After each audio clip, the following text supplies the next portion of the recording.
Have you ever wondered how an invisible horror transformed the entire trajectory of human history in just a few short years? Welcome to my channel, where we uncover the darkest and most fascinating stories that shaped our world.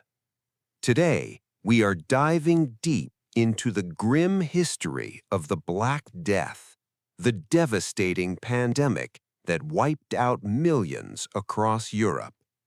In this detailed six-part documentary series, we will explore its horrific origins, its rapid spread, the sheer chaos it brought to society, and the lasting legacy it left behind. Get ready to step back into the 14th century and witness humanity's ultimate fight for survival. The middle of the 14th century was a period of vast trade networks, growing cities, and bustling maritime routes across the Mediterranean world. Beneath this apparent medieval prosperity, a hidden disaster was quietly brewing in the heart of Asia. European merchants traveled thousands of miles across land and sea to bring exotic silks, rare spices, and valuable goods back to their home ports. However, these vital trade routes did not just carry luxury items, they also provided a fast pathway for one of the deadliest microscopic organisms in human history. The silent killer responsible for this upcoming horror was a bacterium known as Yersinia pestis. This dangerous pathogen naturally lived inside the bloodstream of wild rodents inhabiting the Central Asian steppes. Small fleas fed on the blood of these infected rodents, multiplying the bacteria rapidly inside their digestive systems. When the rodent population began to die off due to the disease, the hungry fleas were forced to seek new hosts, quickly moving on to black rats that lived near human settlements. These black rats were extremely common on merchant ships, hiding deep within wooden cargo holds filled with grain and textiles. As merchant vessels sailed across the Black Sea toward major trading hubs like Kaffa, the infected rats and fleas thrived in the warm, crowded conditions of the ships. Unaware sailors carried the deadly pathogen across long distances without showing immediate symptoms. When ships finally docked in ports across Sicily, Italy, and Greece in late 1347, the tragic fate of Europe was already sealed. Dock workers and local merchants stepped onto the decks to unload valuable cargo, completely unaware that invisible death was waiting for them. Local communities in coastal towns had no medical knowledge of microscopic germs or contagious vector-borne diseases. Medieval medicine relied on ancient ideas about bad air, known as miasma, and imbalances in bodily fluids called humors. Physicians believed that diseases were caused by smelling foul odors or looking at planetary alignments in the night sky. Consequently, people took no effective precautions to protect themselves when the infected ships arrived at their harbors. Fleas quickly jumped from shipboard rats to local street rats and eventually to human hosts. Within a few short weeks, healthy citizens began falling ill with terrifying speed. The initial symptoms of the plague were both violent and deeply shocking to medieval observers. Victims first experienced sudden chills, high fevers, severe muscle aches, and overwhelming physical fatigue. Within days, painful swollen lumps called buboes appeared in the groin, armpits, and neck regions. These buboes swelled to the size of apples or eggs, filling with pus and turning dark purple or black as tissue died under the skin. Internal bleeding caused dark spots to spread across the victim's entire body, leading to intense agony. Most infected individuals suffered excruciating pain for 3 to 5 days before their organs failed entirely. As word of the mystery illness began to spread, panic took hold of coastal communities. Families watched in utter horror as previously healthy neighbors collapsed in the streets and died within hours. Ships carrying dead or dying crews were turned away from ports, but the effort was far too late. The fleas and rats had already moved ashore, infiltrating houses, churches, and crowded marketplaces. The invisible horror had successfully established its foothold on the European continent, setting the stage for an unprecedented humanitarian catastrophe. From the busy port towns of Italy, the plague expanded rapidly outward like a runaway wildfire consuming dried forest leaves.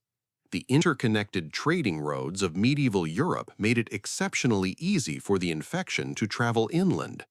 Travelers, merchants, soldiers, and fleeing refugees unintentionally carried infected fleas in their clothing and bedding to neighboring villages. By 1348, major European urban centers, including Florence, Venice, Paris, and London, were fully engulfed by the devastating epidemic. The sheer speed of the disease's movement left medieval authorities completely helpless and paralyzed with fear. In crowded medieval cities, people lived in extremely unsanitary conditions, with narrow streets, open sewers, and poor personal hygiene. Garbage was routinely dumped directly onto stone streets, attracting massive populations of rats and insects. These crowded conditions created the perfect breeding ground for infected fleas to jump from person to person without difficulty. In many densely populated neighborhoods, entire households fell ill simultaneously within 48 hours. Furthermore, the disease began to manifest in an even more dangerous form known as pneumonic plague. Unlike the bubonic form carried by fleas, pneumonic plague infected the respiratory system directly through air droplets. When infected individuals coughed or sneezed, they sprayed lethal bacteria directly into the surrounding air. This meant that healthy caregivers could contract the fatal disease simply by breathing near a sick relative. Pneumonic plague killed its victims even faster, often causing death within 24 to 48 hours of exposure. City governments attempted to implement various emergency measures to slow down the rising mortality rate. Some cities built walls around infected homes, forcing entire families into mandatory isolation, regardless of whether every member was sick. Officials in Venice established temporary quarantine islands where incoming ships were forced to anchor for 40 days before landing. Despite these early attempts at public health measures, the underlying causes of the disease remained completely unknown to medieval leaders. Quarantine protocols were frequently ignored or poorly enforced due to widespread administrative chaos. As death tolls soared into the tens of thousands, normal civic functions completely collapsed across major European capitals. Courts closed, tax collection ceased, and public infrastructure fell into total disrepair. The sheer number of dead bodies quickly overwhelmed traditional burial practices and religious customs. Priests grew terrified of administering last rites to dying churchgoers, fearing they would catch the deadly contagion. Sacred grounds ran out of space, forcing city workers to dig massive open trenches to deposit hundreds of corpses every single day. The emotional toll on survivors was as devastating as the physical destruction caused by the illness. Social trust eroded rapidly as fear of infection corrupted fundamental human relationships and family bonds. Parents abandoned sick children in locked homes, and spouses deserted dying partners to save their own lives. The familiar structure of medieval life shattered completely under the constant threat of sudden death. Europe had entered its darkest chapter, with no end to the terror in sight. As the plague continued its relentless march across Europe, traditional social structures and religious belief systems were pushed to their absolute limits. For centuries, the Catholic Church had served as the moral anchor and spiritual guide for European society. People turned to religious leaders for answers, desperate to understand why such unprecedented suffering was happening to their communities. However, church authorities were just as vulnerable to the microscopic killer as ordinary peasants. Bishops, priests, and monks died in massive numbers because their duty required them to care for the sick and administer sacraments. In many regions, the highest ranks of spiritual leadership were completely wiped out within months. To fill the vacant positions, church officials hastily appointed young, inexperienced men who lacked traditional training and authority. This sudden drop in institutional quality severely damaged the reputation of the church in the eyes of the public. People began to question why God was allowing his holy servants to perish alongside common sinners. A widespread belief emerged that the plague was a divine punishment sent by God to cleanse human wickedness from the earth. Religious fervor swept through towns, leading to extreme spiritual movements aimed at pleasing God. The most famous of these movements was the Flagellants, groups of men who traveled from town to town, performing public penance. They whipped themselves with spiked leather straps until they bled, singing hymns and calling for public repentance. While large crowds gathered to watch these intense rituals, the gatherings actually helped spread the plague faster by drawing big public assemblies. As fear turned into pure hysteria, desperate populations sought human scapegoats to blame for the nightmare unfolding around them. Terrifying rumors spread that religious minorities were deliberately poisoning public water wells to destroy Christian society. Jewish communities who had lived peacefully alongside their neighbors for generations became targets of extreme violence and hatred. Despite official decrees from Pope Clement VI defending Jewish populations, angry mobs took matters into their own hands. Across major European cities, brutal massacres occurred as frightened citizens attacked minority neighborhoods. Thousands of innocent people were tortured, driven from their homes, or executed in public mass burnings. Entire historic communities were destroyed in a matter of days due to unfounded paranoia and panic. The collapse of law enforcement meant that violent mobs operated with near total impunity throughout regions hardest hit by the epidemic. The transformation of daily life into a desperate struggle for personal survival. Traditional moral values were discarded as people realized that wealth and social status offered zero protection against the disease. Some individuals chose to spend their remaining days in wild extravagance, abandoning all social rules and work duties. Others isolated themselves completely in remote country retreats, shutting out the rest of humanity.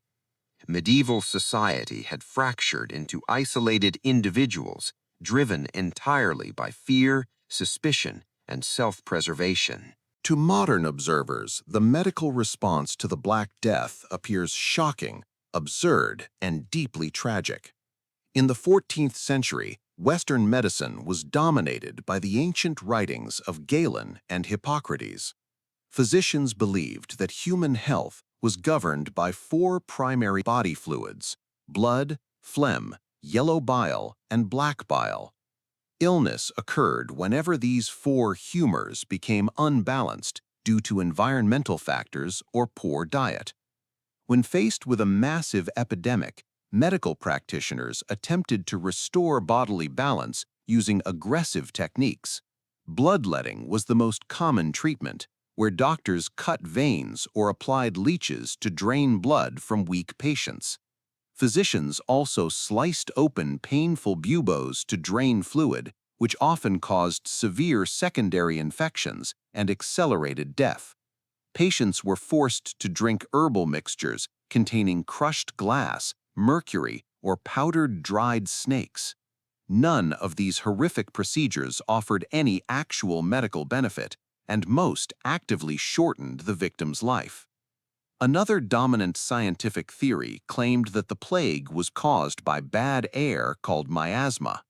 People believed that rotting vegetation, swamp gas, and unburied corpses generated toxic air that carried illness. To combat this invisible threat, citizens burned aromatic woods, carried flower bouquets, and washed houses with vinegar. People were advised to avoid hot baths because doctors believed warm water opened skin pores to bad air. Consequently, personal hygiene deteriorated further, creating even better conditions for lice, fleas, and bacteria to flourish. It was during later outbreaks of the plague that the iconic image of the plague doctor fully emerged. These specialized medical figures wore long, thick leather coats covered in wax to protect themselves from bodily fluids. Their most recognizable feature was a large bird-like mask featuring glass eye openings and a prominent wooden beak. The beak was stuffed with strong aromatic herbs, dried flowers, and spices like camphor and mint to filter out bad air. Doctors carried long wooden canes to examine sick patients without making direct physical contact with infected skin. Although these strange outfits looked terrifying, they provided a tiny amount of unintended physical protection. The thick waxed leather garments made it slightly harder for fleas to bite the doctors directly. However, because doctors did not understand germ transmission, they rarely washed their heavy suits between visits. As a result, plague doctors often unintentionally carried infected fleas directly from one sick household to the next. Despite their ultimate failure to stop the disease, medieval doctors recorded valuable observations regarding contagion. They noted that the disease spread rapidly in cold seasons and that isolation slowed transmission rates. These early observations laid the absolute groundwork for future developments in public epidemiology and infectious disease control. Nevertheless, for the millions who suffered during the peak years of the Black Death, medieval medicine offered no salvation.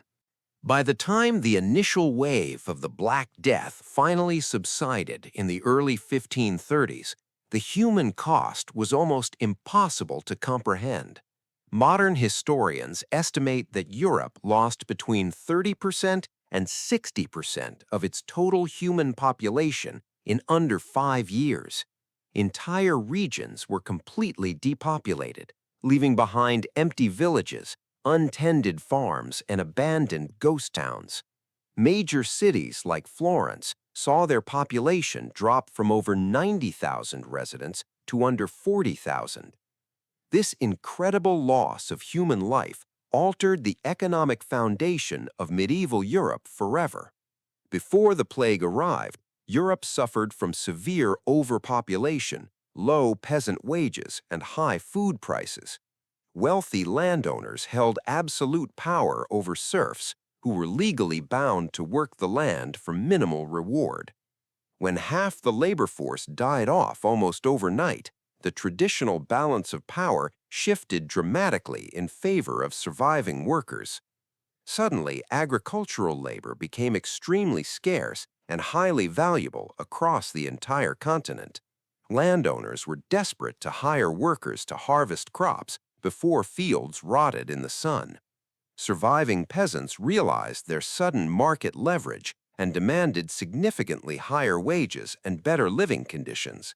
If a local lord refused to pay higher wages, peasants simply walked away to work for a competing landowner down the road. This sudden economic freedom spelled the beginning of the end for the traditional feudal system. Feudal lords attempted to stop this social movement by passing strict laws that capped peasant wages at pre-plague levels. In England, the government passed the Statute of Laborers in 1351 to force workers back into low-wage roles. These unfair legal measures angered the working class, leading directly to widespread political unrest and violent peasant rebellions. The famous English Peasants' Revolt of 1381 was driven by this powerful desire for economic independence and social equality. Workers marched on London demanding an end to serfdom and fair treatment from the royal government.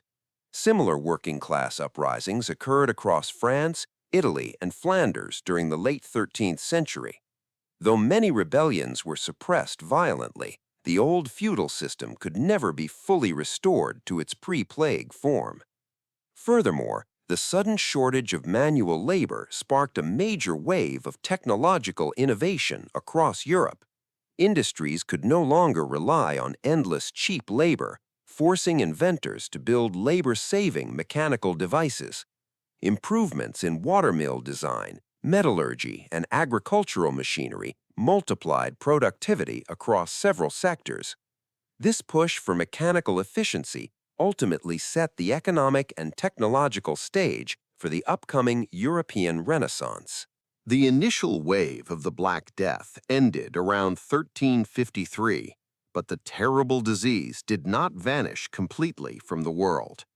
For the next 300 years, the plague returned every few decades in smaller, localized outbreaks. Cities remained vigilant, constantly monitoring incoming travelers and enforcing strict health measures whenever cases reemerged. Despite these recurring visits, human society slowly adapted, rebuilt its institutions, and learned vital lessons from the nightmare. One of the most significant long-term impacts of the plague was the fundamental transformation of European medicine and scientific thought. The complete failure of ancient medical theories forced scholars to abandon blind reliance on old texts. Doctors began emphasizing direct physical observation, anatomical dissection, and empirical research over ancient philosophical ideas. Universities restructured their medical programs to focus on practical surgery, sanitation, and disease prevention. Public health infrastructure underwent a permanent revolution across major European nation-states. City governments established permanent boards of health responsible for inspecting meat markets, cleaning public streets, and managing sewage disposal. Quarantine protocols became standard maritime practice, saving countless lives during subsequent disease outbreaks in the 17th century. Modern concepts of public health and government-managed disease control were born directly out of the disaster. The psychological impact of losing millions of lives transformed European art, literature, and cultural philosophy. Artistic themes became deeply obsessed with mortality, fleeting human life, and the inevitable nature of death. The famous artistic motif, known as the Dance of Death or Dance of Death, emerged across church paintings and woodcuts. It depicted skeletons dancing alongside kings, popes, peasants, and merchants, reminding viewers that death conquers everyone equally, regardless of wealth. At the same time, this constant awareness of human fragility created a powerful new cultural attitude focused on living life fully. Scholars, artists, and thinkers began shifting their intellectual focus away from medieval religious dogma toward human potential and earthly experiences. This massive intellectual shift paved the direct path toward humanism and the explosive artistic achievements of the European Renaissance. Out of the dark ash of catastrophe, a brilliant new era of human creativity was born. The Black Death remains one of the most transformative events in the entire narrative of human history. It shattered an old medieval world, destroyed rigid social barriers, and forced humanity to reinvent its medicine, economy, and culture. It serves as a stark historical reminder of how vulnerable human civilization is to the silent power of nature. Thank you for watching our 6-part series on the Black Death. Don't forget to like, subscribe, and share your thoughts in the comments below.